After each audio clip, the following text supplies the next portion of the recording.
samping tangga masuk Serambi untuk bisa mendukung acara akan kita mulai.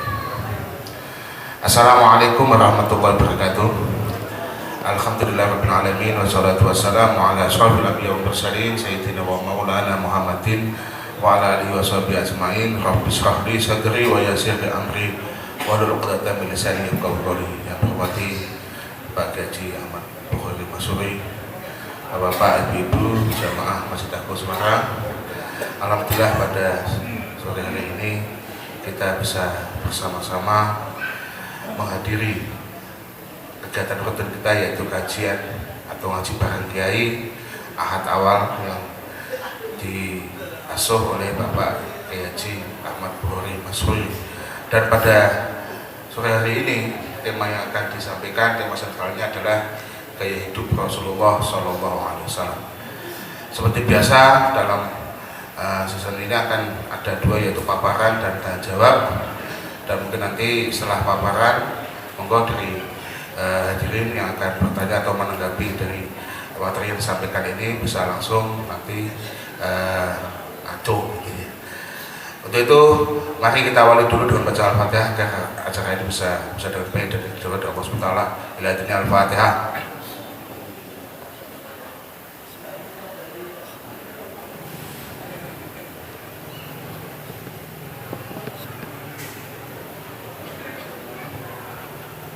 Contohnya pada Pak Ibu Bukhari dipersilakan.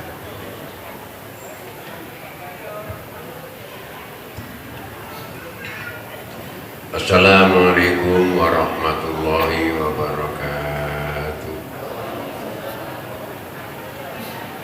Bismillahirrahmanirrahim.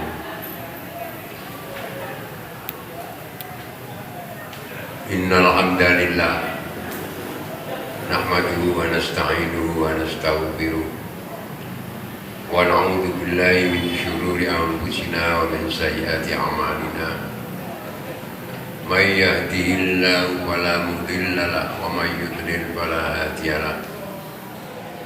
Asyhadu an la ilaha illallah wahdahu la syarika lahu wa asyhadu anna Muhammadan abduhu wa rasuluh. Wa sallallahu ala sayyidina wa habibina wa syafi'ina Muhammadin wa ala alihi wa ashabihi wa ala tabi'ina wa tabi'i tabi'ina wa tabi'ihim ila yaumil qiyamah. Amma ba'd. Bapak-bapak, ibu-ibu dan saudara-saudara sekalian, sebagaimana tadi disampaikan oleh pembawa acara, kajian tematik akad awal kali ini akan membawakan satu topik yang berkenaan dengan gaya hidup Rasulullah Sallallahu Alaihi Wasallam.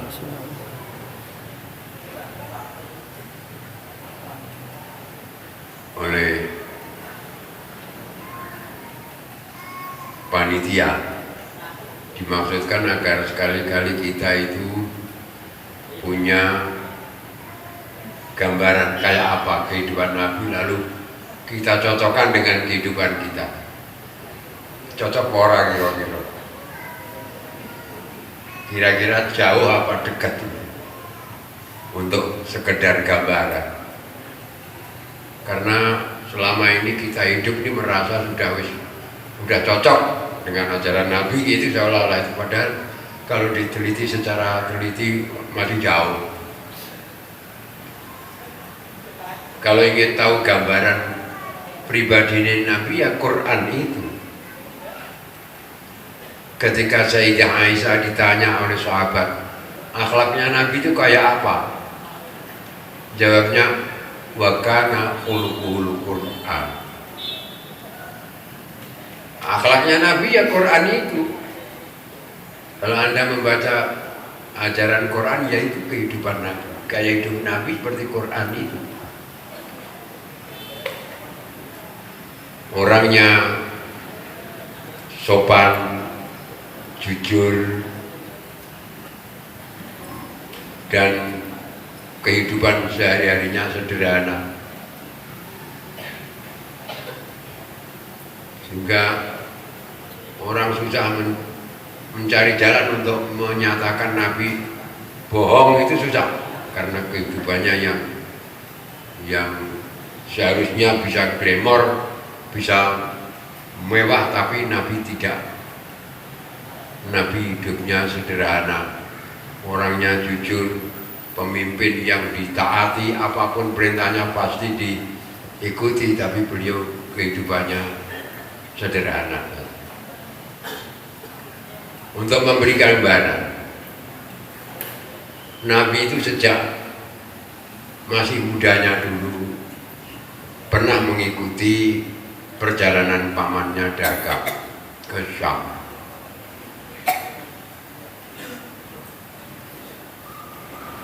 Dalam perjalanan itu rombongan pedagang yang di sana ada, rombongan Nabi ada di sana, ikut rombongan itu selalu dinaungi oleh mega, oleh awan. Dimanapun rombongan pedagang itu pergi, di atasnya selalu ada awan sehingga tidak terasa panas. Di sana ada junjungan kita Nabi Muhammad SAW, waktu itu belum jadi Nabi. Itu menarik, pendeta Nasrani di Syam sana. Menarik karena dari jauh dilihat itu ada rombongan pedagang yang kemanapun berjalan dinaungi oleh awan.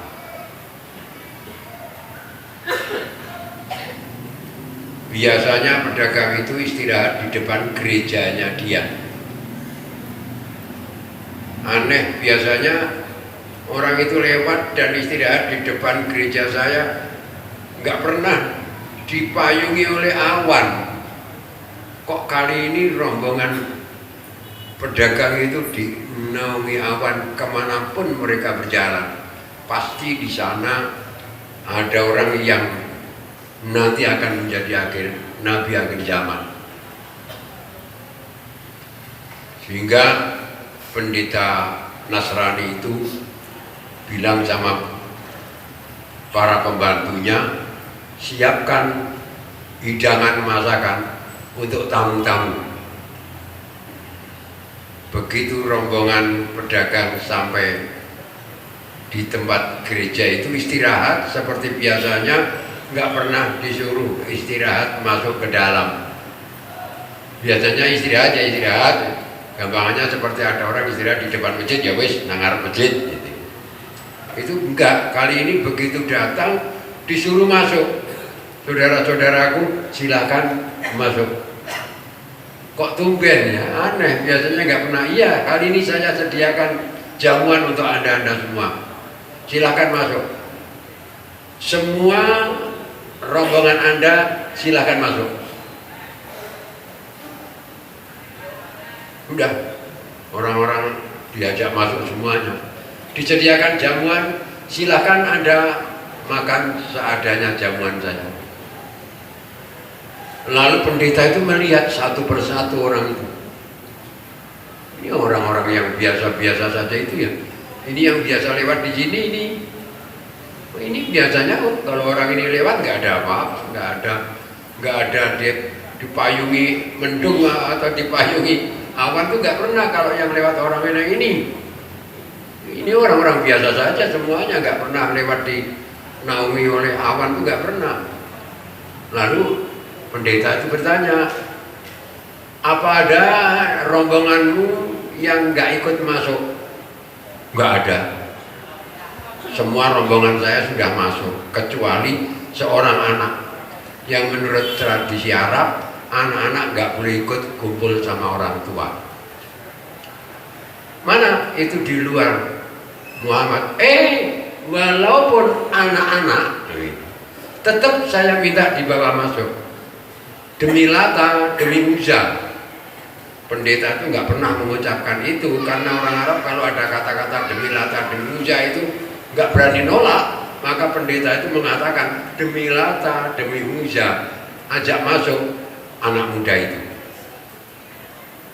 Akhirnya Nabi, wah sialan Muhammad ini. Sehingga akhirnya Nabi disuruh masuk, ikut makan. Setelah dilihat, oh kalau ini benar. Lalu bertanya pendeta itu, ini anak siapa? Abu Thalib bilang, anak saya. Sini. Apa? Kalau benar ini bapaknya seharusnya sudah meninggal dunia. Iya benar, itu anaknya kakak saya Abdullah sudah meninggal dunia ketika anak ini masih di dalam kandungan ibunya. Nah betul. Jangan kau teruskan perjalanan dengan keponakanmu. Ajak pulang sekarang karena keponakanmu nanti akan menjadi nabi dan dia nanti akan dimusuhi oleh kaumnya sendiri. Sudah ketahuan. Padahal Nabi kehidupannya nggak ada aneh-aneh, biasa saja seperti orang-orang yang lain. Nggak aneh-aneh gitu loh. Kalau di sini kan kadang-kadang orang ada yang aneh-aneh itu dianggap wah dimulia-muliakan. Nang kene melaku apa sandale sing siji abang siji ijo ben darani wali apa piye udah model nang kene. Nang tanah Jawa kene aneh-aneh mesti yang gerbang udah gumun. Wah itu anu apa? Yang ngomong karo gini-gini ngono. Pokoknya yang aneh-aneh itu di sini. Nabi itu biasa saja. Seperti umumnya. Enggak aneh-aneh. Lalu Abu Thalib kembali pulang enggak meneruskan perjalanan, perlu mengajak pulang Nabi Muhammad SAW. Dari cerita-ceritanya ini dan juga Naufal pembantunya Khadijah, itu Khadijah tertarik. Khadijah yang umurnya sudah 40 tahun, Nabi waktu umur 25 tahun, Khadijah tertarik. Orang ini jujur, tekun, tidak pernah bohong, sederhana, dan tertarik sih Khadijah sehingga Nabi menikah dengan Khadijah. Khadijah udah umur 40 tahun, Nabi umur 25 tahun. Dari Ibu Khadijah ini punya anak 3 laki-laki, 4 perempuan. 3 laki-laki meninggal masih anak-anak, yang 4 itu, yang 1 menjadi istrinya Ali, Sayyidina Ali, Fatimah itu. Ada yang jadi istrinya Sayyidina Utsman, yaitu Zainab dan Kulsum. Itu putri Nabi dari Khadijah, hidupnya tetap sederhana. Khadijah itu kaya raya, tapi Nabi sebagai istrinya orang kaya tetap hidup sederhana. Sampai akhirnya Khadijah meninggal dunia. Selama punya istri Khadijah, Nabi nggak pernah punya istri yang lain. Lalu setelah itu Nabi nikah dengan Sayyidah Aisyah. Dan ada beberapa motivasi atau ada beberapa dorongan yang menyebabkan Nabi menikahi beberapa wanita. Ada yang memberi contoh bahwa anak asuh itu bukan anak, karena menurut tradisi Arab anak asuh itu dinilai sebagai anak benar. Anak angkat itu dianggap sebagai anak benar yang punya hak seperti anak-anak yang lain yang jadi mahram, jadi nggak boleh dinikahi, nggak boleh ini, nggak boleh ini. Tapi Quran mengatakan bahwa anak angkat itu bukan anak yang sesungguhnya. Untuk membuktikan maka Zaid disuruh menceraikan istrinya, lalu istrinya dinikah oleh Nabi. Ada beberapa pernikahan Nabi yang semua didorong oleh pembuktian agama dan juga dalam rangka pengembangan dakwah. Nggak ada Bahkan ada nih istri Nabi yang dinikahi Nabi sudah tua, ya, tidak kaya, sudah tua, ya, tapi Nabi menikahi orang itu untuk mengasuh anak-anaknya. Banyak, tapi istri Nabi semuanya kehidupannya sederhana, nggak ada yang mewah. Nabi sendiri juga kehidupannya sederhana, tidak ada yang mewah. Tetapi tidak berarti Nabi itu melarat. Saya ulangi, tidak berarti Nabi itu melarat. Kita kadang-kadang kalau mendengar ceritanya Ustadz seolah menggambarkan Nabi itu melarat. Nabi ketika meninggal dunia nggak meninggalkan apa-apa kecuali sekantong gandum. Ada cerita-cerita gitu kan, gambarkan Nabi itu orangnya kere, enggak. Nabi itu punya harta, tapi hartanya itu tidak untuk kemewahan. Kalau dihitung hartanya Nabi dengan saudara mungkin belum tentu mana yang kaya.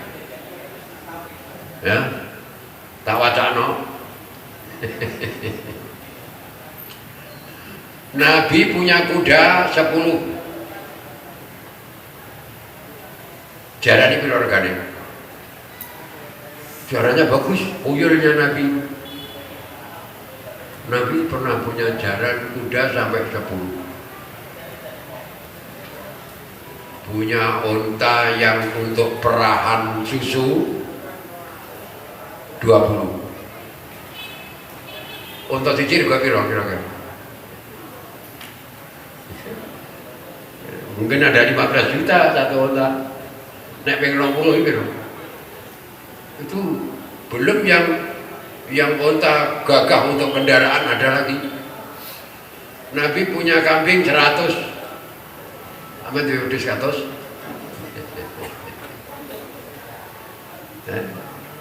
Jadi Nabi itu bukannya orang kere. Tapi Nabi mempunyai harta itu untuk kepentingan orang. Kehidupannya tetap sederhana.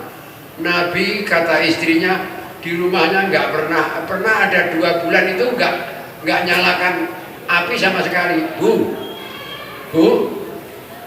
dapurnya Nabi itu 2 bulan nggak nyala sama sekali, itu artinya apa? Artinya apa? Nggak masak. Nah kok nggak masak apa pelit? Bukan pelit. Kalau punya diberikan untuk kepentingan rakyat, untuk kepentingan umum. Diri sendiri hidupannya sederhana. Sampai nggak masak sebulan 2 bulan. Nah selama 2 bulan nggak masak, yang dimakan apa? Ya makanan yang nggak perlu masak. Apa itu?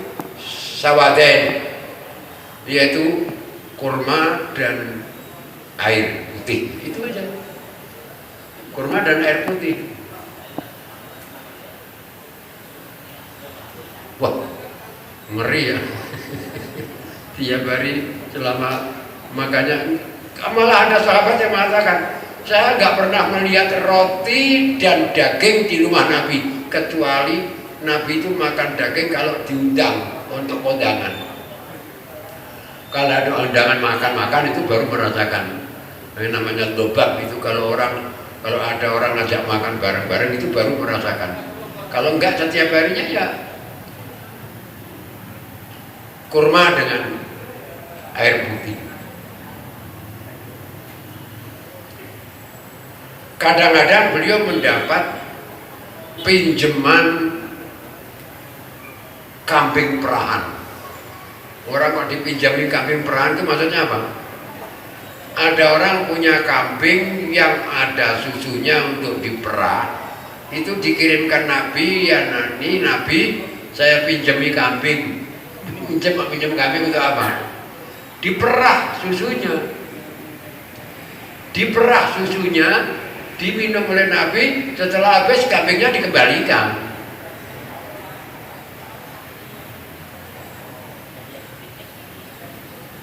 Pernah suatu saat ada orang mengirimkan susu ke tempat Nabi. Murid-muridnya di pesantrennya Nabi juga lagi kelaparan. Nabi itu punya pesantren namanya Suffah. Dulu pernah kita kaji Suffah. Jadi orang-orang Mekah yang hijrah ke Madinah itu ditampung di tempatnya orang-orang Madinah yang kemudian disebut sahabat Ansor, yang hijrah disebut Muhajirin, yang menolong disebut Ansor, tapi enggak bisa mencakup semuanya. Masih ada beberapa orang Muhajirin yang enggak tertampung di rumahnya Ansor. Itu mereka ditampung di Suffah, emperan rumahnya Nabi. Kalau Anda pergi umroh atau haji akan bisa melihat di belakang makam Nabi itu ada tempat namanya Suffah. Kalau ke sana nanti Anda tanya kepada petugas di sana, Fin Suffah. Kalau tanya gitu, Fi aina, itu nggak usah Fi aina, Fin Suffah, di mana Suffah itu? Di sana ada bangunan atau tembok yang ditinggikan sedikit, di belakangnya itu namanya Suffah. Di Suffah itu orang-orang yang nggak tertampung di tempatnya Ansor, kebanyakan mereka orang melarat. Lah mereka makannya ya tergantung Nabi. Kalau Nabi makan ya ikut makan, kalau Nabi nggak makan ya ikut kelaparan. Suatu saat ada orang mengirimkan susu kepada Nabi. Ditanya oleh Nabi, ini sodakoh apa hadiah? Tahu nggak bedanya sodakoh dan hadiah?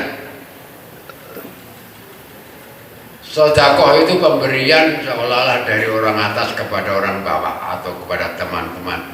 Kalau hadiah itu pemberian dengan rasa kehormatan. Hadiah itu dengan kehormatan. Seperti ada orang juara qiraah mendapat hadiah. Walaupun orangnya melarat, asal mendapat karena prestasinya mendapat pemberian, itu bukan sedekah tapi hadiah. Nabi itu tanya, kamu ini ngasih susu ini sedekah apa hadiah? Kalau sedekah Nabi nggak boleh menerima sedekah. Orangnya bilang ini bukan sedekah ya Rasulullah, tapi ini adalah hadiah. Oh, kalau hadiah saya terima. Kalau sedekah sana berikan Abu Hurairah. Abu Hurairah itu semacam lurahnya santri Suffah. Yang mondok di Suffah itu ya berkembang, kadang-kadang 60, kadang-kadang 45. Enggak banyak lah. Jadi kalau itu sedekah langsung disuruh berikan Abu Hurairah, tapi kalau itu hadiah diterima oleh Nabi. Setelah diterima oleh Nabi, Abu Hurairah mendengar ini senang. Aku yang ngelih, aku kelaparan. Wah, beneran Nabi dapat susu. Alhamdulillah, mesti dapat saya. Dipanggil oleh Nabi Abu Hurairah, ya Rasulullah, ini susu bagikan teman-temanmu. Kok orang? Ini susu untuk kamu orang ya kok malah. Ini susu bagikan teman-temanmu. Kasih minum teman-temanmu sampai kenyang. Padahal hanya satu wadah disuruh bagikan temannya suruh minum. Abu Hurairah sebenarnya, aku disik ngono kok malah kan aku di. Ayo bagikan teman-temanmu. Temannya suruh minum susu sampai kenyang semuanya, belum habis susunya. Termasuk mukjizatnya Nabi Muhammad SAW. Bagikan temanmu. Wes warep, udah kenyang, udah kenyang semua, udah. Terus disampaikan pada Rasulullah. Bagaimana Abu Hurairah? Sudah kenyang semuanya. Masih ada? Masih. Sekarang kamu yang minum. Wah, aku mau bingung Nabi kok mana nopo ya.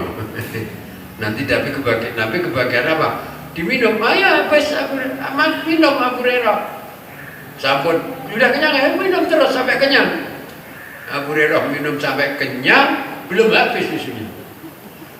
Baru yang terakhir junjungan kita Nabi besar Muhammad sallallahu alaihi wasallam. Kula takon niki enten kiai ini to niki nggih. Nek kiai dahar wong akeh kuwi kon keri dhewe apa kondisi dhewe? Ya, aku kok celuk kiai isin, wis ora cocok karo nabine ngono lho. Katanya kiai itu termasuk jenis ulama, al ulama warathatul anbiya, para ulama ke ahli warise nabi ini ngomong amale ra cocok karo nabi.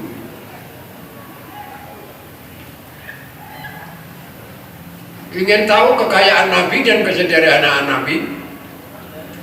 Ketika berangkat hijrah dari Mekah mau ke Madinah bersama Abu Bakar, sebelumnya sudah pesan sediakan kendaraan Abu Bakar, kendaraannya onta, sediakan. Iya ya Rasulullah. Abu Bakar membeli onta, kalau nggak salah harganya sekitar 300 dirham. Setelah pada saatnya nggak saya ceritakan mulai awal, langsung mana udah mau berangkat malam hari, mana kendaraannya, mana yang akan kita naiki pergi ke Madinah. Ini ya Rasulullah, berapa harganya? Udah, untuk Nabi gak usah bayar, ini saya beli, memang saya beli untuk Nabi, jadi Nabi gak usah bayar. Apa kata Nabi? Enggak, Nabi harus bayar. Gak mau diberi gratisan, itu gak mau, Nabi harus bayar. Pira harganya? 300 dirham. Bayar oleh Nabi.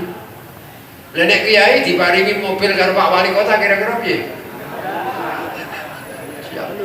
Aku isin kok celuk kiai nang kene iki ora cocok blas. Wong kira-kira nek aku ditawari mobil Pak Wali ngono ya. Nabi dibelikan, ini saya beli untuk kamu ya Rasulullah. Tidak, Nabi harus bayar. Kok kaya ngono? Punya duit, jangan dikira kere loh. Kehidupannya yang sederhana. Ketika sampai di kota Madinah, semua orang ingin rumahnya ditempati Nabi. Moga-moga Nabi mau tinggal di rumah saya. Semua orang berharap. Begitu onta Nabi masuk kota Madinah, kendalinya ditarik orang ke sana kemari. Monggo Nabi di rumah saya, mari Nabi di rumah saya, ditarik ke sana, ditarik ke sini. Nabi berkata, "Alluha fa innaha ma'muratun." Lepaskan onta ini, jangan ditarik ke sana kemari, karena onta ini sudah ada yang mengendalikan. Di mana berhentinya ontaku, di situ tempat tinggalku. Maka orang nggak berani narik onta Nabi, paling berharap-harap muga-muga mandek nanggonku, muga-muga. Asal dilewati rumahnya, dilewati onta Nabi, muga-muga mandek, muga-muga mandek. Kalau nggak berhenti, waduh, kelewat. Akhirnya berhenti di tanah kosong kepunyaan dua orang yatim, namanya Sahal dan Suhail. Kakaknya Sahal, adiknya Suhail. Yang mengampu walinya namanya Abu Ya'qub. Ini punya siapa? Punya Sahal Suhail, anak yatim. Walinya siapa? Saya, Abu Ya'qub. Harganya berapa? Untuk Nabi nggak usah bayar, nanti yang membayar anak yatim saya. Sudahlah, untuk Nabi pakai saja oleh Nabi. Enggak, Nabi harus bayar. Sekali lagi, Nabi harus bayar. Pak Kiai nek jenengan diparingi kapling Pak Wali pripun kira-kira? Ya, isin ngaku kiai ini, kudune isin ngaku kiai lah. Masya Allah, Nabi seperti itu. Nah, coba Semarang ngarani orang cerongoan gitu. Masya Allah, kehidupan Nabi seperti itu. Masya Allah. Akhirnya dibayar itu tanah. Separuh untuk rumah Nabi, separuh untuk masjid, sehingga masjid dan rumah Nabi gandeng jadi satu. Nabi wafat dimakamkan di dalam rumahnya. Karena masjidnya dibangun besar, ada kesan seolah-olah kuburan di dalam masjid. Itu tidak benar. Kuburan Nabi di dalam rumahnya Nabi sendiri.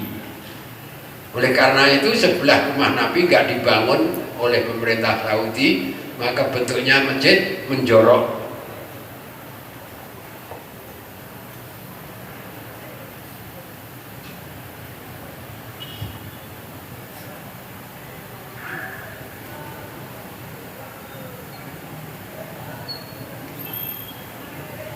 Ini rumah Nabi dijadikan kuburan Nabi. Yang di atasnya ada kubah hijau. Ini tidak dibangun. Ini tidak dibangun untuk tidak memberi kesan ada kuburan di dalam masjid. Ini perlu saya terangkan sebab ada orang pulang dari Mekah ngomong sama keluarganya, soalnya aku mati pendem nang jero masjid. Lah kok ngono Pak, lah kuburannya Nabi ya. Nang jero masjid nggak benar, kuburan Nabi tidak di dalam masjid, di dalam rumahnya sendiri. Karena waktu Nabi wafat itu orang pada ribut-ribut dimakamkan di mana Nabi itu? Ada yang berpendapat, di kuburan umum, kuburan baki, jangan. Nabi harus dibuatkan kuburan yang khusus lah, buatkan kuburan yang mewah, yang indah seperti istana bagaimana? Oh jangan, nggak boleh itu. Akhirnya Abu Bakar yang memutuskan. Kata Abu Bakar, menurut sabda Nabi, ma qubida nabiyyun illa dufina haitsu qubida, yang artinya tidak seorang pun Nabi dicabut nyawanya melainkan dimakamkan di tempat dia dicabut nyawanya. Karena Nabi itu wafat di tempat tidurnya yang ditempati dengan Sayyidah Aisyah, maka disepakati tempat tidurnya dibongkar, Nabi dibuatkan makam di bawah tempat tidurnya. Jadi yang ditempati makam Nabi itu rumahnya Nabi sendiri. Abu Bakar wafat, pesan disuruh kuburkan di belakangnya Nabi. Sayyidina Umar akan wafat, minta izin Sayyidah Aisyah, karena itu rumahnya Aisyah. Aisyah, aku minta izin, boleh nggak apa besok kalau aku mati, karena sudah ditusuk orang hampir meninggal dunia itu, maka Sayyidina Umar bilang kalau boleh saya dimakamkan di belakangnya Abu Bakar. Sehingga di makam ini ada kuburan 3. Bentuknya begini. Kepala Nabi kencang pundaknya, kepala Abu Bakar kencang pundak Nabi, kepalanya Umar kencang pundaknya Abu Bakar. Nggak berani jejer, itu nggak berani. Kepalanya Abu Bakar di kencang pundak, jadi di bawahnya Nabi, lalu Umar di belakangnya, kepalanya Umar di bawah pundaknya, di kencang pundaknya, jadi sopan. Tak pikir gini kok, wis mati wis sopan. Padahal saya itu urip iya-iyaan saya ini. Sekitar orang tua nang kene mlaku yo nyak. Gimana itu Bu? Putra-putranya nanti dididik sopan yang baik ya. Insyaallah bocah saya iki wis ana wong tua nunggu nyak tanpa pamit. Sayyidina Abu Bakar itu enggak berani jejer, dulu pesan itu makam Nabi di situ itu. Itu tempat Nabi. Kalau Anda ingin tahu kesederhanaan rumah kehidupan Nabi, lihat rumahnya. Mas Jun, kira-kira ana sakmene apa Mas? Gak ada ya Mas? Dari Jaga itu ke sini gak ada ya Mas? Gak ada. Rumah Nabi itu banyak.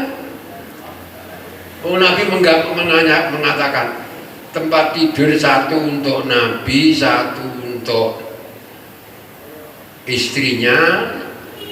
Kalau nggak kumpul, satu untuk tamu, yang keempat untuk setan. Maksudnya naik kayak kamar gawe omah iki kamare aja akeh-akeh. Siji gawe dhewe, loro nggo bojone, nomor telu persediaan nek ana tamu. Nek kowe gawe kamar nganti nomor 4 kuwi berarti nggone setan. Jadi Nabi mengajari kita sederhana. Walah Pak, ana wong di omah kamare nganti 8 ora tau dinggoni yo. Wong siji omahe kamare 8 ora tau dinggoni, nek ditakoni kok kamarmu akeh, nggo nyediani nek putuku do rene. Sing teko bedina malah setan. Nabi walaupun apa kayak ditanggung nggak mau, tetap bayar. Tanah itu dibayar dengan uang Nabi sehingga menjadi wakafnya Nabi. Masjid Madinah itu wakafnya Nabi, itu tanahnya Nabi. Kehidupan Nabi sederhana. Kalau ingin tahu tempat tidurnya Nabi itu menurut ceritanya Sayyidah Aisyah, innama kana firasu Rasulillah sallallahu alaihi wasallam alladzi yanamu alaihi min udmin hasbuhu layyifun. Saya ulangi, innama kana firasu Rasulillah sallallahu alaihi wasallam alladzi yanamu alaihi min udmin khasbuhu layyibun. Artinya tempat tidurnya Nabi itu yang tempat Nabi sare di rumahnya yang bersama Aisyah. Tempat tidur Nabi yang Nabi sare di situ itu terbuat dari kulit yang isinya jadi semacam bikin kasur, tapi isinya rumput kering. Kasure suket garing,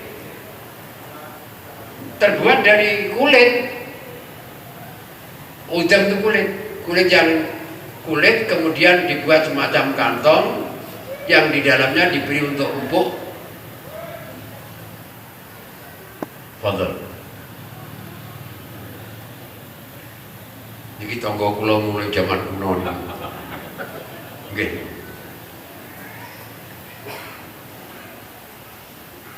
Kanjeng Nabi niku kasure tempat tidure kulit. Nate setunggale wekdal, suatu saat ada orang kaya masuk ke rumahnya Aisyah. Melihat itu apa itu?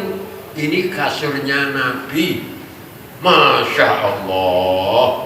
Langsung saja pulang ini orang kaya. Orang perempuan kaya pulang. Datang membawa kasur yang indah, permadani yang indah untuk kasur Nabi. Lalu kasur Nabi yang terbuat dari kulit yang dalamnya isinya rumput kering diambil, diganti kasur pemberian orang perempuan kaya ini. Nabi datang tanya, apaan ini? Apa ini? Apa-apaan ini? Ini ada orang kaya datang ke sini melihat kasur Nabi, tempat tidur Nabi, lalu kembali dan menggantinya dengan ini pemberian orang itu. Ambil, kembalikan pada dia dan kembalikan kasur saya.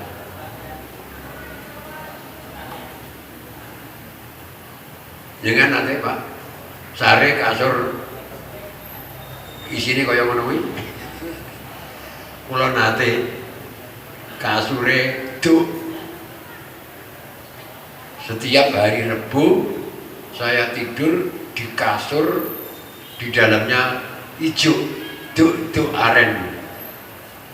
Kok ngono Pak Bukhari? Lah aku mulang nang Pelantungan, anggere wis tekan Sukorejo wis kepengen nginep nang kono ana penginapan kasure duk. Dadi anggere malam Rebu ngrasakno turu nang kasur duk. Dhuwure kloso, ngisore duk. Nabi itu kasurnya seperti itu. Di tempat istri yang lain, Nabi itu tempat tidurnya dari kulit yang dilipat dua supaya nggak terlalu keras, dilipat berapa? Dua. Suatu saat oleh istrinya kasihan, wah Nabi kok kurang enak ini, diganti oleh istrinya, dibuat lipat 4 supaya lebih empuk. Nabi sare, Nabi tidur di tempat itu. Pagi-pagi tanya sama istrinya, kasurku kamu apakan? Tempat tidurku kamu apakan? Biasanya 2 lipat Nabi, nah tadi malam saya buat 4 lipat supaya lebih empuk. Pantesan saya nggak bangun sholat malam. Kenaan orang lilir. Nek bengi kelirir sholat tahajud, pantesan semalam saya nggak sholat. Ganti, disuruh ganti yang lipat 2 itu.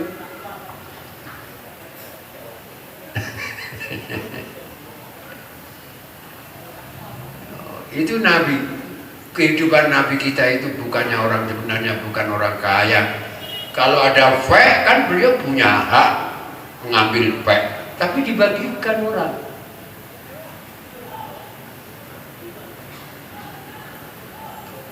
Kanjeng Nabi itu pakaiannya juga sederhana, punya jubah Yamani 1. Ada orang yang sengaja usil banget bahwa ini ya manfaat kan gak kayak dewe ya. Usil neliti Nabi duwe apa dicatet iki ono. Ono sing kaya ngono ya. Dicateti, dia punya daftar, aku duwe catatan barang-barangnya Nabi. Nabi punya jubah Yamani 1. Punya juga jubah yang apa ya? Ada jubah dari, ada yang Sahara, pakaian Sahara, jubah Sahara itu yang dipakai khusus untuk di padang pasir. 1. Nabi punya sarung 1, punya pecinya nggak terlalu gede, nggak terlalu kecil, mudah makainya, nggak terlalu susah. Ada yang bilang 3, ada yang bilang 4. Pakaian yang paling disukai Nabi itu yang paling mudah dipakai, nggak terlalu ngangkun, mewah, enggak. Namanya gamis. Orang-orang Indonesia nyebutnya gamis, bahasa Arabnya komis. Kof kuwi nanggone wong Arab sering nyebutnya ga. Kof itu dibaca ga, komis jadi gamis. Komis itu pakaian yang, tahu nggak komis itu? Gamis itu yang pokoknya bukan atas bawah, 1 dari atas ke bawah, lengannya sekian, itu 2. Pakaian yang paling disukai Nabi itu yang gamis itu. Gamis tapi ya kalau kita ya, tapi kok nggak ada yang nanya ke Nabi punya celana dalam apa enggak, itu nggak ada. Kalau sarawil atau celana, ada celananya celana panjang.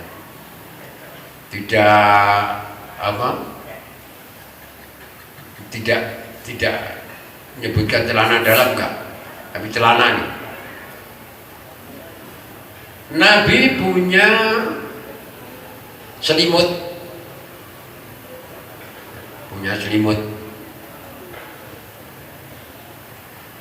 Nabi punya jubah yang kayak dipakai paus itu loh, warna hitam, tapi ya nggak mewah.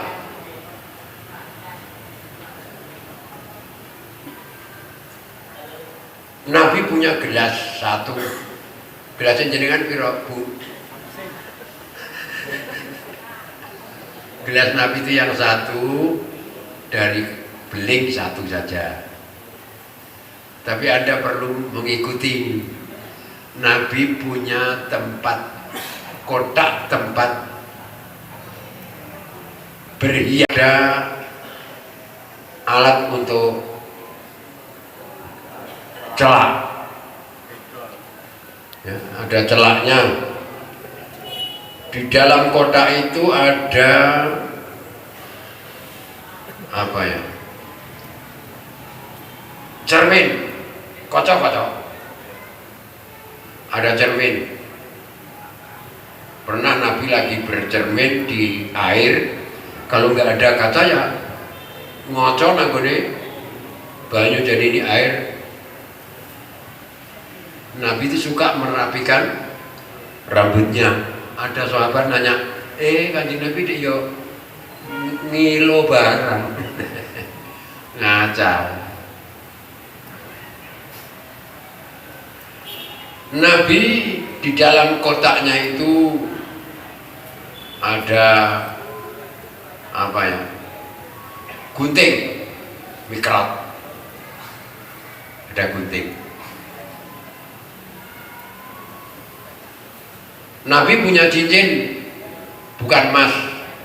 Ada yang mengatakan dari perak, ada yang mengatakan dari besi, tapi dipulas perak.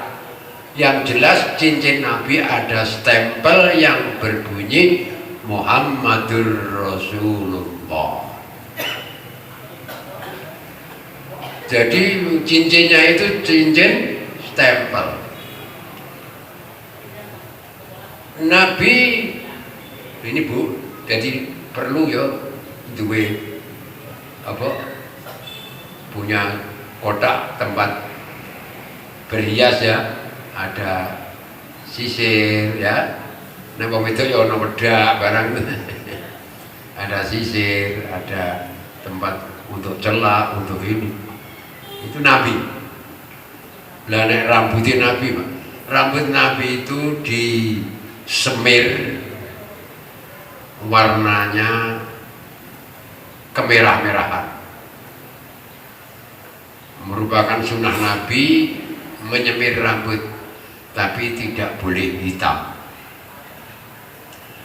Ada yang saya lihat, ada yang berpendapat kalau pakai hitam haram. Sunnah tapi nggak boleh hitam. Saya melihat dulu abang saya semirnya merah, kecoklat-coklatan. Saya lihat Kiai Khalil Bisri Rembang almarhum juga semirnya kemerah-merahan, ngambil dari khinak seperti yang dilakukan Nabi. Tapi ada yang berpendapat hitam itu tidak dilarang kecuali untuk bapaknya Abu Bakar. Wis tuwek direngno ngono ketoke kaya piye ngono. Kalau Nabi menganjurkan semir itu maksudnya orang Islam jangan membiarkan putih seperti Yahudi, tapi hendaknya diberi warna, tapi jangan hitam. Nabi punya sorban. Sorbannya enggak terlalu gede. Ada orang punya sorban yang gede banget ya.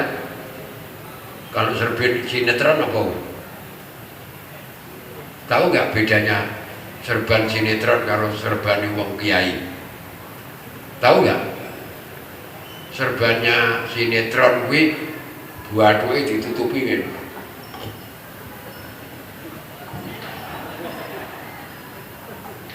Lah nek bathuke ngene iki le sujud piye? Iki tandane sing tukang gawe sinetron ora ngerti hukum. Wong nek nganggo serban nganti nutupi bathuk, nek dienggo salat salate ora sah. Lah nek kiai yo nganggo serban tapi tetap terbuka bathuknya. Ini saya peringatkan sebab saya sering itu. Wah, apa ya Pak? Apa? Sinetron iki lho sing biyen dadi RW saiki dadi kaji. Serbuane lah delok to bathuke ketok ora. Bathuke ketutupan nek salat piye? Kadang-kadang juga ikut jamaah dipamerkan di sinetron jamaah salat bathuke kaya ngono ora sah. Seperti orang pakai peci begini ini salat enggak sah. Lah bathuke ketutupan. Jadi bathuk ini harus dibuka. Saya melihat di Mekah banyak orang punya peci model sekarang bulat begini tapi atasnya di koak, jadi tempat baduknya di koak, jadi sininya mepet bawah tapi pas di baduknya di koak, hingga baduk itu nggak tertutup. Nabi punya serban tidak terlalu besar dan tidak menutup wajah atau bedana beliau, dan serbannya nggak terlalu kecil. Nabi itu punya pakaian khusus untuk Jumatan. Mas, anak-anak muda, terutama yang di depan ini, nah Jumatan aja ngaku kaos ngono, Mas. Jumatan pakai kaos ana tulisane kuwi nek ning gurimu kan melok maca to, Mas.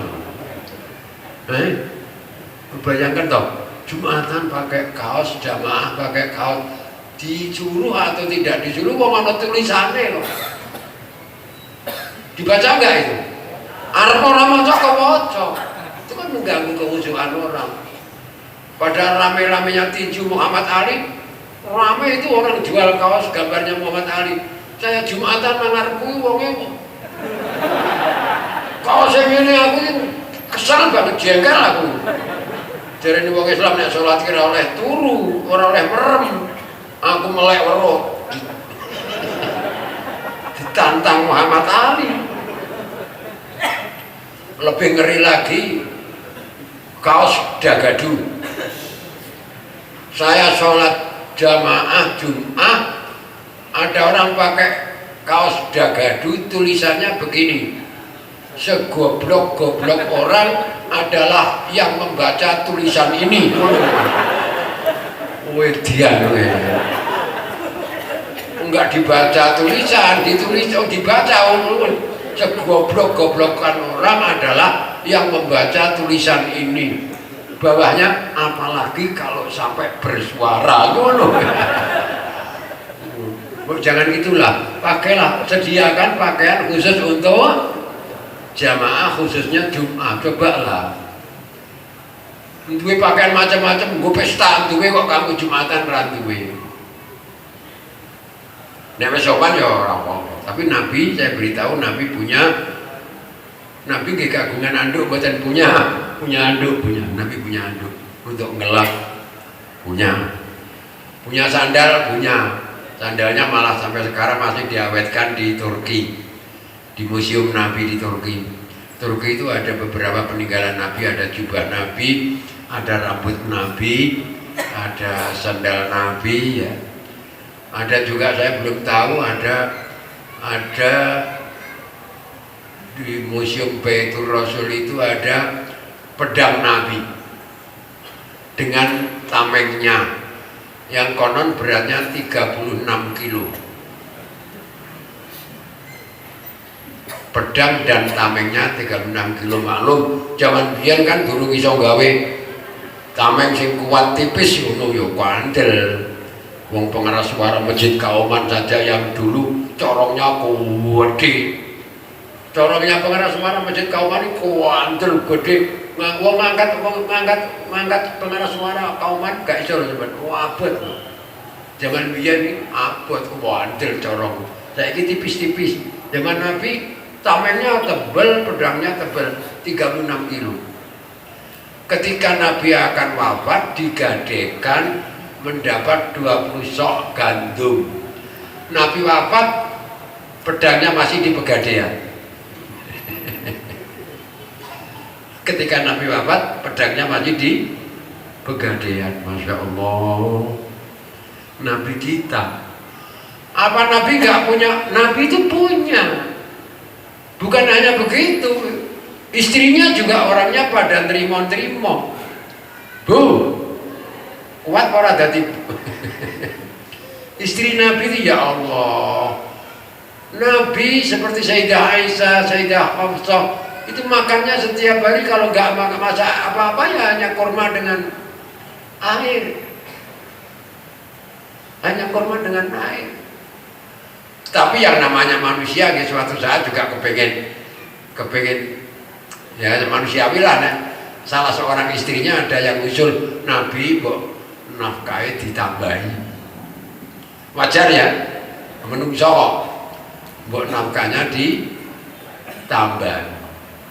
Nabi itu yang mempelopori istrinya, yang putrinya Sayyidina Umar yang namanya Hafsah. Kalau ibu-ibu ke Masjid Nabawi, di depan makam Nabi pojok itu kamarnya Sayyidah Hafsah. Yang sini Aisyah, ini Hafsah. Sayyidah Hafsah sing carane ngajak kanca-kanca sama-sama istrinya Nabi, yuk jaluk muda yuk. Ayo jaluk muda apa? Nafkah. Nabi sampai diem. Nabi mikir sampai diem. Apa yang harus dilakukan oleh Nabi? Kenyataannya memang Nabi tidak ingin mewah-mewah.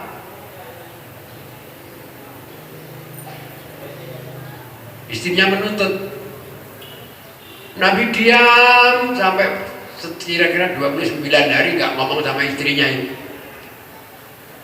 Sehingga turunlah ayat Al-Quran surat Al-Ahzab ayat 28, ya ayyuhan nabiyyu qul li azwajika in kuntunna turidna hayatad dunya umatti'unna al-ayat.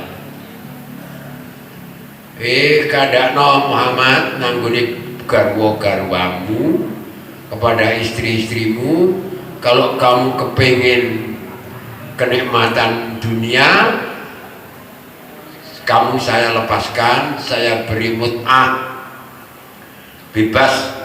Nek ra sabar dadi bojoku, gampangane cara kasare, nek njaluk begat yo kena, engko tak wenehi mut'ah. Nek kepengin dunya sing luwih akeh, aku isa aku miliki. Cara Jawane kira-kira ngono. Ya, semua istri Nabi ya nggak ada yang protes. Oh, nek pancen isane ngene ya wis. Semuanya rela istri-istri Nabi. Semuanya rela. Ketika turun surat Al-Ahzab ayat 28, mereka ikut mendengar yang rela, bukan berarti terus ya nggak ada yang minta cerai, nggak ada. Oh, jadi rumah tangga Nabi juga ada seperti rumah tangga biasa. Iya, rumah tangga Nabi ya biasa seperti kehidupan orang-orang itu, ada masalah juga. Malah pernah Sayyidah Aisyah itu dituduh zina, pernah itu. Sayyidah Aisyah pernah dituduh zina. Sayyidah Aisyah itu apa ya?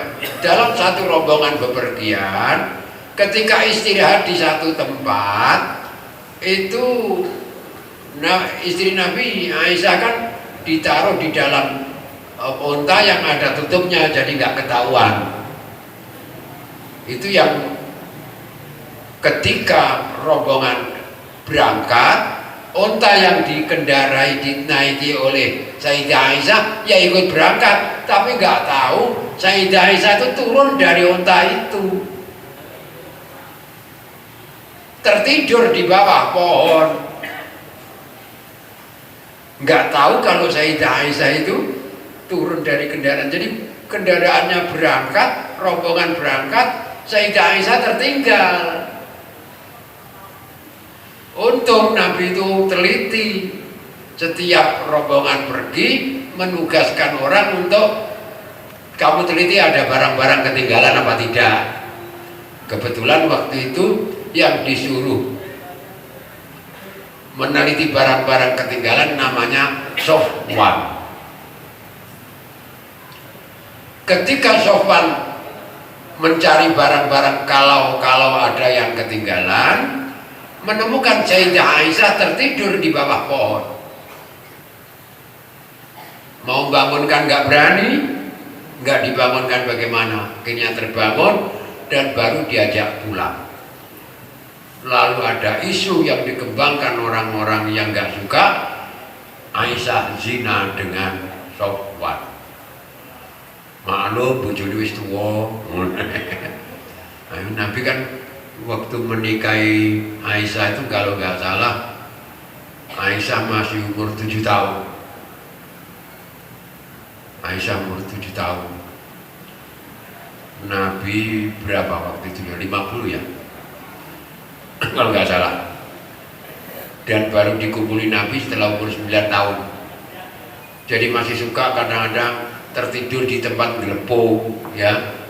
Masih seneng main-main waktu. Nah itu ya orang menuduh, wah ini mesti Aisyah ini selingkuh dengan Sofwan. Wah ribut sampai Nabi dengan istrinya juga menjadi terpengaruh oleh itu, dan belum ada penjelasan dari Allah. Nabi kalau masuk rumah itu nggak ngomong sama Aisyah, hanya ngomong biasa seperti seorang suami. Setiap malam masuk rumah muluk salam, Assalamualaikum ya Aisyah, Waalaikumsalam ya Rasulullah. Udah itu aja. Assalamualaikum ya Aisyah, Waalaikumsalam ya Rasulullah. Tegang rumah itu. Ketika ketegangan memuncak, Nabi bertanya kepada Aisyah, Aisyah, orang-orang berkata bahwa kamu zina dengan Sofwan. Bagaimana jawabanmu? Aisyah nggak ngomong. Ngomong sama bapaknya. Bapaknya siapa? Abu Bakar. Pak, jawab Pak. Saya nggak mau jawab Bapak. Kalau saya mengatakan tidak, semua orang sudah mengatakan. Kalau saya mengatakan iya padahal saya tidak. Kalau saya mengatakan iya padahal tidak. Kalau mengatakan tidak, semua orang sudah mengatakan. Udah, terserah. Lalu turunlah ayat yang menerangkan bahwa Sayyidah Aisyah itu bersih. Jadi kehidupan Nabi ya seperti kehidupan orang-orang. Ada masalah rumah tangga, tapi beliau menyelesaikan secara arif, bijaksana. Orang juru pokoknya nangin aku lah nangin wong tua. Enggak. Jadi cara menyelesaikan masalah rumah tangganya arif, bijaksana, kehidupannya sederhana. Itu junjungan kita Nabi besar Muhammad Shallallahu Alaihi Wasallam. Dan beliau walaupun pernah ditawari oleh malaikat, ini kalau saya ditawari pasti mau ini. Nabi rasan-rasan sama malaikat Jibril. Jibril, kehidupan saya itu enggak mewah, ya seperti ini melarat. Tiba-tiba malaikat Israfil turun. Ya Rasulullah, apa yang kamu bicarakan dengan Jibril didengar oleh Allah. Ya iya, tapi Gusti Allah Maha mendengar. Yang kamu bicarakan dengan Jibril didengarkan oleh Allah, dan Allah menyuruh saya untuk menawari kepada kamu. Tawarannya begini, pilih mana kamu jadi nabi yang sekaligus raja seperti Nabi Sulaiman, apa nabi yang tetap hamba?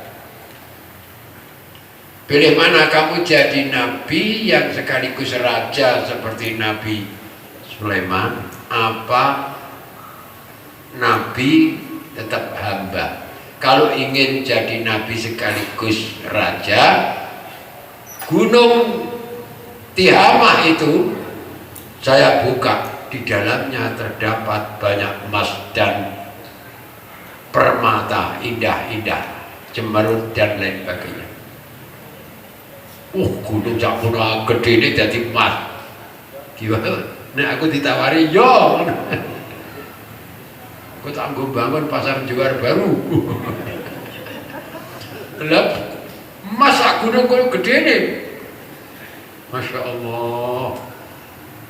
Nabi kelirik sama malaikat Jibril.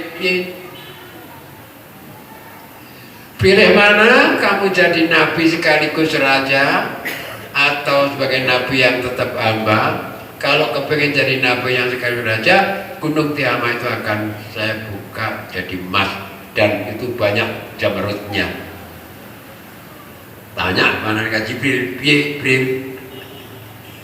Malaikat Jibril beri syarat, disuruh milih yang bawah. Jadi akhirnya Nabi milih disebut sebagai Abdullah wa Rasuluh. Maka kita sering menyebutnya asyhadu an la ilaha illallah wahdahu la syarikalah wa asyhadu anna Muhammadan abduhu wa rasuluh. Nabi bangga, di mana-mana dibanggakan sebagai abduhu.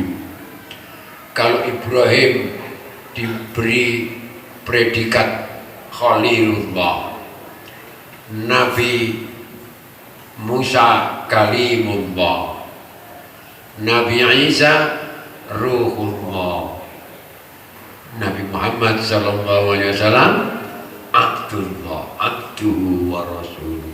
Nabi bangga disebut sebagai hamba. Coba kalau saya ditawari seperti itu, langsung mau. Tapi Nabi itu kehidupan Nabi. Bukan berarti sekali lagi Nabi itu kere.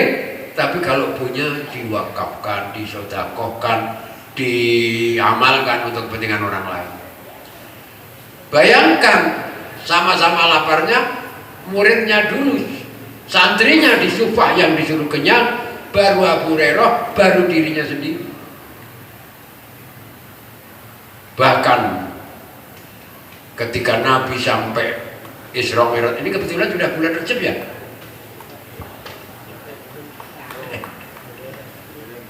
Ya, dileng-elengi.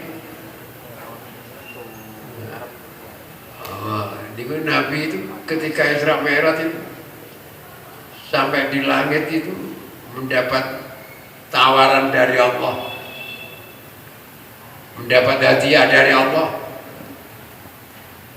dan tawaran untuk minta apa kepada Allah, mendapat hadiah dari Allah dan mendapat tawaran minta apa dari Allah. Nabi mendapat hadiah, assalamualaikum ayyuhan nabi warahmatullahi wabarakatuh. Alaika itu untuk kamu seorang. Jadi Nabi mendapat hadiah untuk pribadi Nabi, assalamualaikum. Assalamualaikum itu untuk kamu satu orang. Nah, kalau saya jawabnya assalamualaikum. Alayya itu untuk saya pribadi karena alamatnya pribadi ya diterima assalamualaikum. Tapi Nabi jawabnya enggak alayya. Sebagai pemimpin, assalamualaikum wa ala ibadillahi sholihin. Hadiah dari Engkau ya Allah saya terima bersama teman-teman para malaikat dan Nabi, wa ala ibadillahi sholihin, merata untuk rakyat-rakyatku yang soleh-soleh. Itu pemimpin. Assalamualaikum, jawabnya assalamualaikum wa ala ibadillahi sholihin. Kalau pemimpin Indonesia berpikirnya seperti itu, wah, gak ada pengemis itu, gak ada. Gak ada orang hidup pengemis itu, gak ada. Masya Allah. Assalamualaikum, assalamualaikum. Bukan alayya tapi alaina. Ketika ditawari untuk minta apa, Nabi bersabda dalam satu hadis, likulli nabiyyin da'watun mustajabah, fata'ajjala kullu nabiyyin da'watah, wa ana akhtabi'u da'wati syafa'atan li ummati. Setiap nabi punya kesempatan doa yang kabul satu kali. Setiap nabi diberi kesempatan satu kali untuk berdoa yang pasti dikabulkan. Lalu setiap nabi segera menggunakan kesempatan doa kabul itu. Sedangkan saya menabung doa kabul saya akan saya pakai hari kiamat. Aku mohon izin pada Allah untuk bisa menyafaati umatku di hari kiamat. Maka ketika Isra Mi'raj, Nabi meminta izin pada Allah besok hari kiamat supaya diizinkan menyafaati umatnya. Disuruh minta kok, mintanya kok saya enggak. Saya kalau saya membayangkan begini, Nabi waktu Isra Mi'raj itu tahunnya disebut tahun susah. Amul Hazan. Karena sebelum berangkat Isra Mi'raj, istrinya yang sangat tercinta dan selama ini mensupport, mendukung, mendorong untuk Nabi ke Gua Hira untuk berdakwah, yaitu Khadijah, meninggal dunia. Pamannya yang menyebabkan orang kafir rikuh mengganggu Nabi karena ada pamannya yang namanya Abu Thalib. Tahun itu akan berangkat Isra Mi'raj, Nabi juga pamannya yang namanya Abu Thalib meninggal dunia. Dihilangkan seorang yang mensupport, mendorong, membiayai. Ditinggalkan orang yang menjadi semacam bodyguard, satpamnya. Lu nek ditawari Gusti Allah minta apa? Bayangan saya. Kalau saya mau minta apa kamu? Mau istrinya habis meninggal ya, aku minta istri yang cantik sebagai ganti istri saya. Dan aku mohon diberi dikawal malaikat yang mengawal saya kemana-mana. Lu enggak, Nabi enggak begitu itu. Tetap yang dipikirkan umatnya. Jadi sekali lagi, Nabi itu bukan orang melarat, punya, tapi kalau punya selalu untuk amal. Sehingga kehidupan sendiri beliau dalam keadaan sederhana dan tapi tetap bersih, tetap sopan. Saya gambaran bersihnya apa? Pakaiannya selalu bersih dan rambutnya sisir selalu rapi, sampai punya kotak untuk celak, untuk sisir, untuk cermin. Itu menandakan Nabi itu orangnya rapi. Orang juru kelomprot, ana lho wong sing ketoke kaya ora doyan donya, juru kelomprot. Wah. Lho ana wong sing terus lah donya ngono, rambutnya abula-abula. Nabi tetap rajin, tetap baik, sederhana tapi rapi. Orang juru awut-awutan enggak. Dan tidak aneh-aneh, Nabi itu biasa-biasa saja. Itulah kalau ingin tahu keadaan gaya hidupnya Nabi seperti itu. Lalu bagaimana kita? Ini pertanyaan yang ya, terakhir tapi bukannya berarti yang paling jelek ini. Lalu bagaimana kehidupan kita? Tentang rumah, ada orang yang menulis buku khusus rumah Nabi, itu ada. Ada orang yang nulis khusus alat perlengkapan rumah Nabi, ada. Itu kalau dibaca semuanya menunjukkan kehidupan Nabi yang wajar-wajar saja. Ngatasé apa ngatasé itu apa? Ngatasé Nabi yang sangat dihormati kok kehidupannya seperti itu. Kalau Nabi mau, gunung dijadikan emas. Kalau Nabi mau, banyak orang yang mau memberi. Tapi itulah Nabi kita Muhammad SAW yang hidupnya sederhana, tidak memikirkan diri sendiri, tapi umatnya yang selalu diperhatikan. Bahkan ada ungkapan Nabi itu seandainya punya 2 baju, diminta 1 pasti diberikan. Nggak ada orang minta pada Nabi ditolak, itu nggak pernah ada. Itulah yang dapat saya sampaikan. Ada pertanyaan-pertanyaan? Monggo.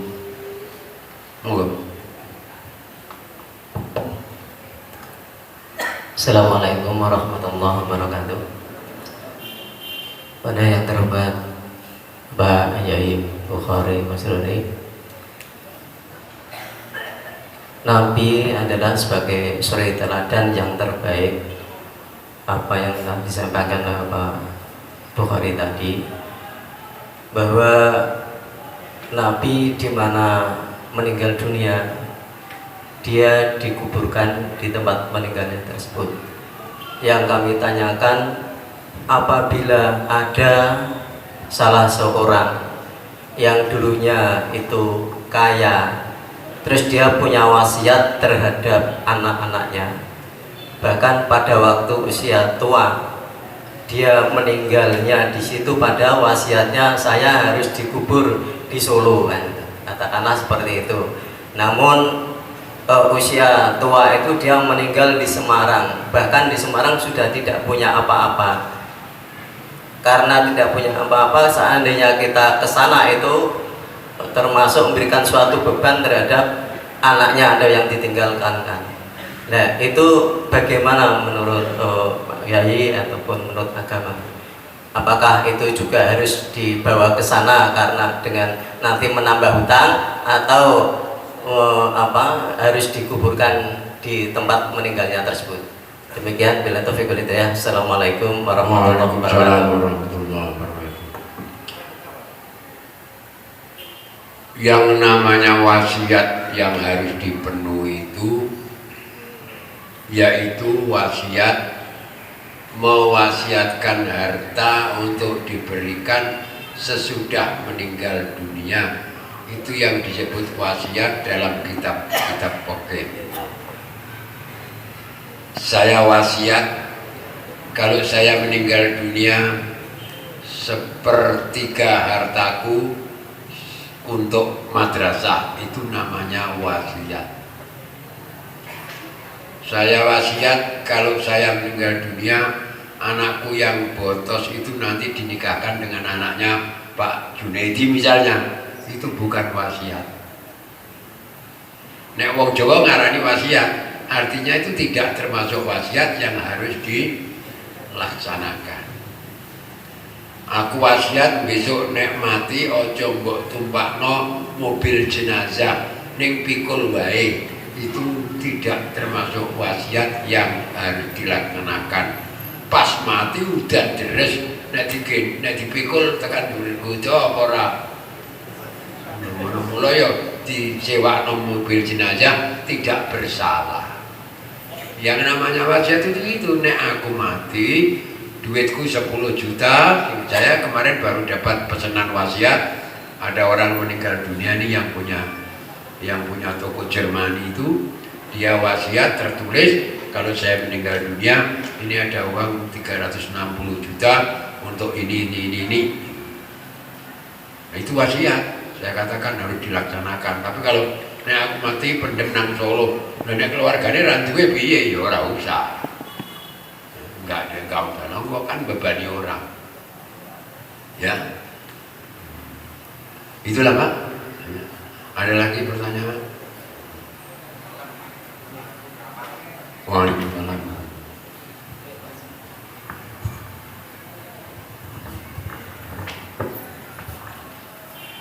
Assalamualaikum warahmatullahi wabarakatuh. Waalaikumsalam warahmatullahi wabarakatuh. Minta penjelasan tentang wasiat Rasulullah untuk akhir zaman, Pak Yai. Untuk akhir zaman, umat Muslim untuk menghadapi akhir zaman. untuk apa? Tentang akhir zaman. Wassalamualaikum warahmatullahi wabarakatuh. Agak jauh. Yang ditanyakan apa? Enggak usah pakai pik.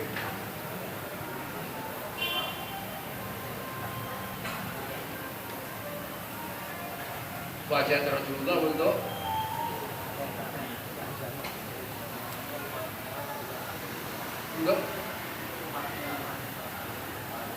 wasiat yang ditanyakan wasiat apa?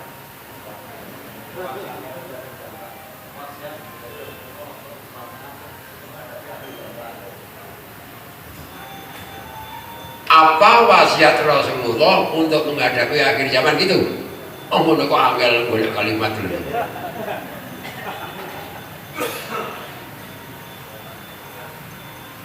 Nabi itu enggak ada wasiat khusus. Ya hanya mengingatkan zaman ini sudah tua. Kamu hidup di dunia ini ibaratnya berteduh sebentar. Kehidupan yang lama itu di akhirat. Nah kalau soal akan datang zaman banyak, saya di zamanun banyak. Nanti zaman akhir akan ada begini. Contohnya nanti min asyratis sa'ah ayyurfa'al ilmu wa yadharul jahlu wa yushrabal khamru wa yafshuwaz zina wa yadhhabar rijal wa yabqan nisa hatta yakuna li khamsina imra'atan qayyimun wahidun. Di antara tanda-tandanya kiamat yaitu ilmu agama makin habis diangkat oleh Allah dari muka bumi ini. Bodoh agama semakin menonjol. Minuman keras semakin luas diminum di mana-mana. Perzinaan merajalela di mana-mana. Laki-laki semakin berkurang.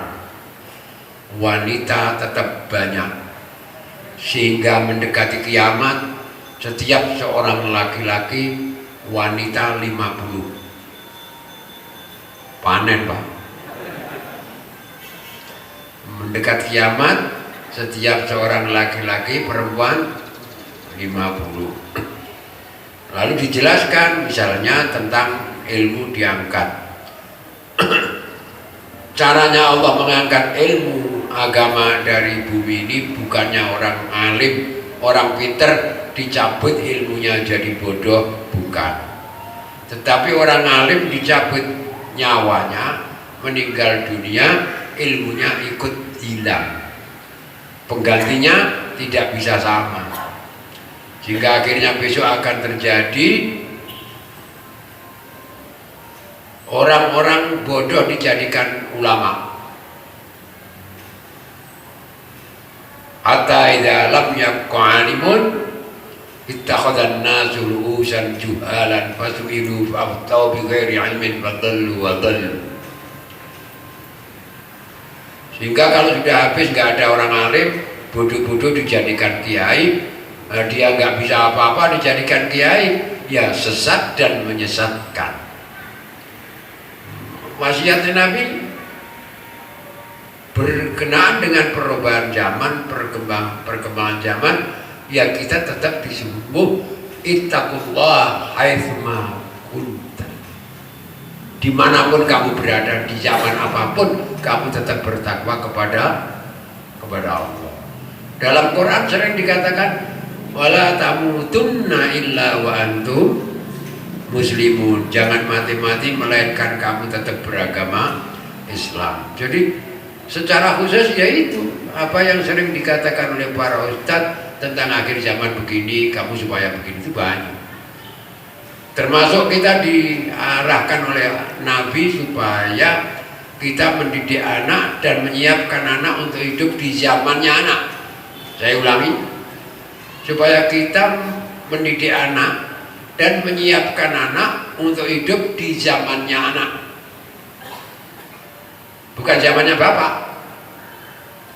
Alimu auladakum fa innahum yukhlaquna li zamanin ghairi zamanikum. Didiklah anakmu dan ketahui anakmu diciptakan oleh Allah untuk hidup di satu zaman yang bukan zamanmu. Zaman yang dihadapi anak kita akan sangat berbeda dengan zaman kita. Maka kita siapkan anak untuk menghadapi zamannya. Kalau kita meninggalkan anak, Allah mewasiatkan pada kita, wal yakhshal ladzina law taraku min khalfihim dzurriyyatan dhi'afan khafullah. Al-ayat. Hendaknya kamu jangan meninggalkan keluargamu di belakangmu dalam kondisi lemah ekonomi, lemah ilmu, lemah iman, mengkhawatirkan. Itu wasiat-wasiat itu banyak. Yang penting, yang sangat penting adalah kita dalam zaman apapun tetap bertakwa kepada Allah dan menyiapkan anak supaya bisa menghadapi zamannya, tetap beriman dan bertakwa kepada Allah. Itu yang pernah saya tuangkan dalam lagu ciptaan saya dengan judul Anakku.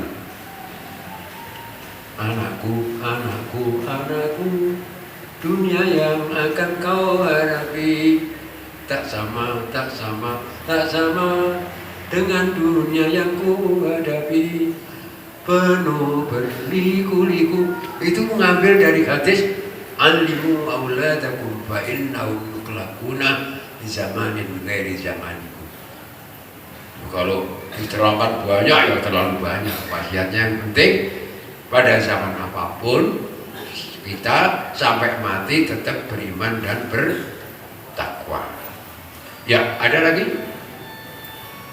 Ya, monggo.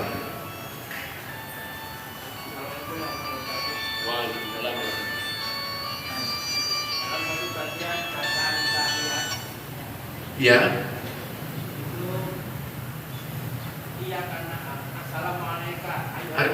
Iya, assalamualaikum ya Nabi ya. Padahal sholat itu salah satu firmannya adalah interaksi antara hamba dengan Allah. Maka pada saat kita membaca assalamualaikum ayuhan Nabi itu intonasinya, posisi kita bagaimana terhadap Nabi? Kalau Anda tahu bacaan kita itu menghadap pada Allah, tapi kalimatnya ada yang ada iltifat ghaib, ada yang langsung pada Allah. Contoh nih, kita menghadap Allah kok membaca Sami Allahu liman hamidah, itu kan nggak ngomong pada Allah itu. Kalau Rabbana lakal hamdu jelas ngomong kepada Allah. Lah kalau Sami Allahu liman hamidah, Allah mendengarkan kepada siapa yang mau mendengarkan. Nah itu kan iltifat, berbelok dari khitab kepada ghaib. Maka dalam Fatihah juga begitu. Tadinya ghaib, alhamdulillahi rabbil alamin. Menghadap pada Allah kok ngomongnya segala puji milik Allah. Ar-Rahmanir Rahim, yang Maha Belas Kasih, Maliki Yaumiddin. Baru iyyaka na'budu wa iyyaka nasta'in, baru ada khitab. Jadi ada yang makomnya itu khitab, yang ngomong langsung pada Allah, ada yang juga ada yang kepada Nabi. Setiap ibadah kepada Allah selalu tidak boleh dilupakan menyebut Nabi. Maka orang syahadat pun asyhadu an la ilaha illallah wa asyhadu anna Muhammadar Rasulullah, dan setelah itu mesti ada selawat kepada Nabi. Oleh karena itu dalam salat itu ya ada salat Allahumma sholli ala sayyidina Muhammad untuk Nabi. Assalamualaikum ya Nabiyyu, itu ngirim salam kepada Nabi. Memang perintahnya begitu. Assalamualaikum warahmatullahi wabarakatuh. Kita malah ngomong pada diri kita sendiri.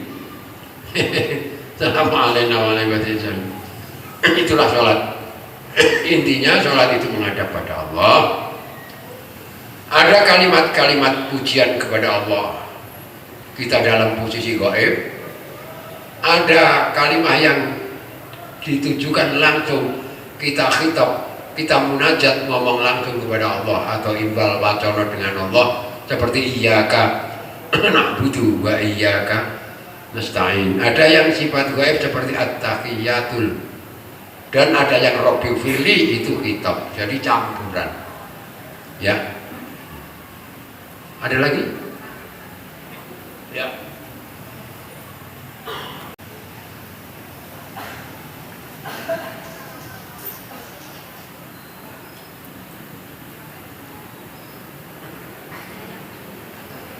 Kalau orang perempuan masih muda baiknya di rumah. Lah iya, perempuan kalau masih muda baiknya di rumah, bukan di masjid.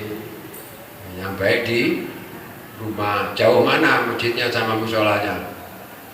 Ya di musolanya.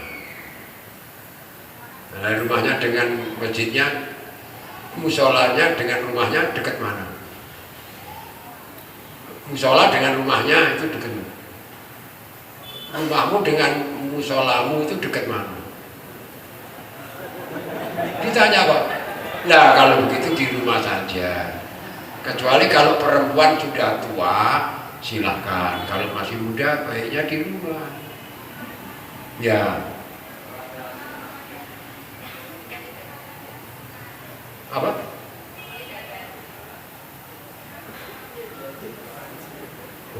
Wong wedok takonane jenggot. Gimana Pak Junaidi?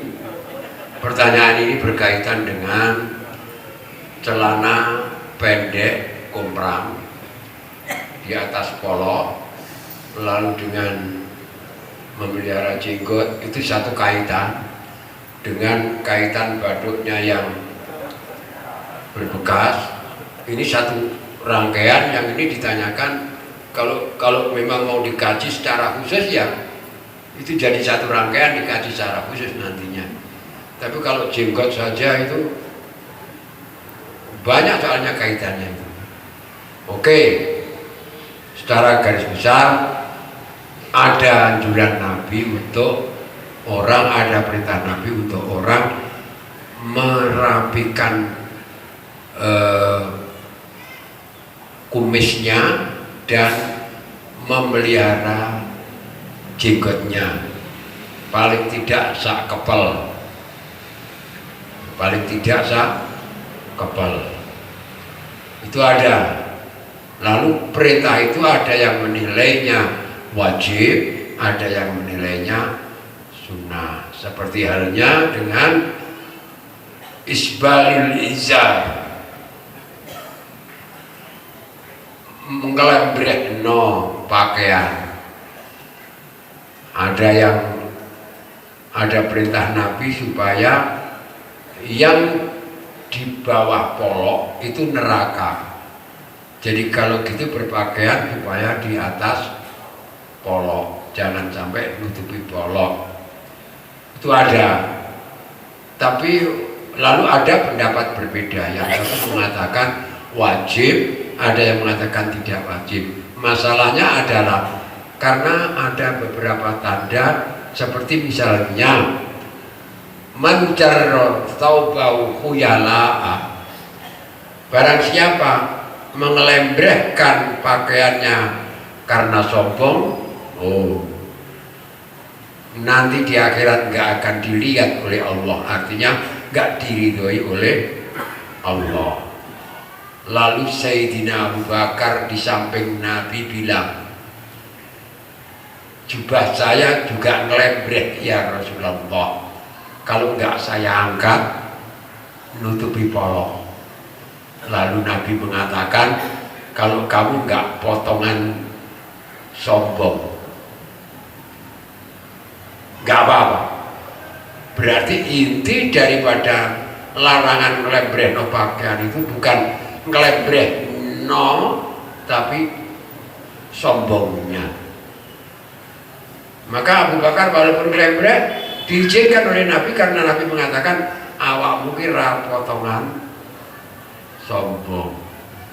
Itu kalau nanti banyak termasuk pakaian komprang, bahkan nanti saja kita bicarakan secara khusus. Tapi secara garis besarnya ada yang menilai wajib, ada yang menilai sunnah. Tapi tentang ngelembreh itu asal nggak sombong nggak apa-apa.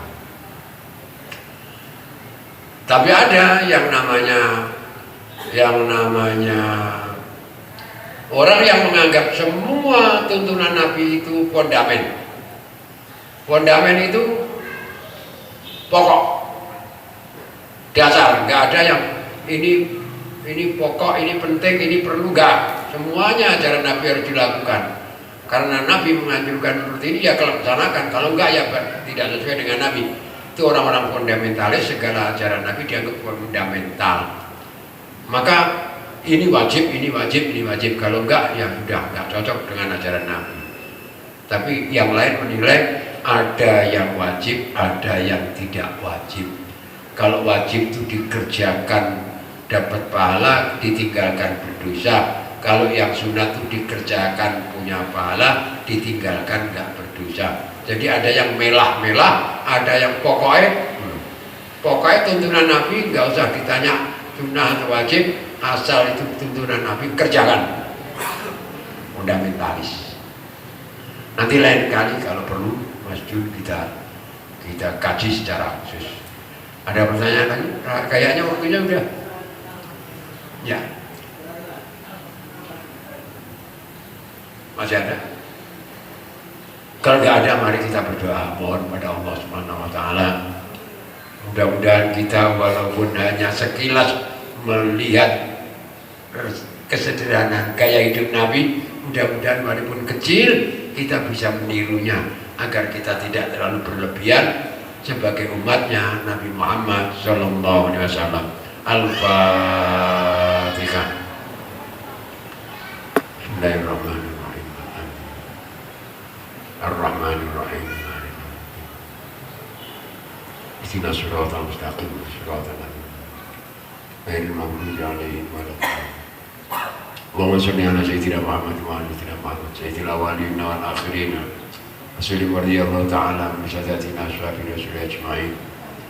Allahumma bi barakatil Fatihatil mu'azzamati wa syabil mathani aslih lana dinana alladhi wa ismatu amrina wa aslih lana dunyana allati fiha ma'ashuna wa aslih lana akhiratana allati ilaiha ma'atuna waj'alil hayata ya Allah hayatana hadhihi hayatan tayyibah.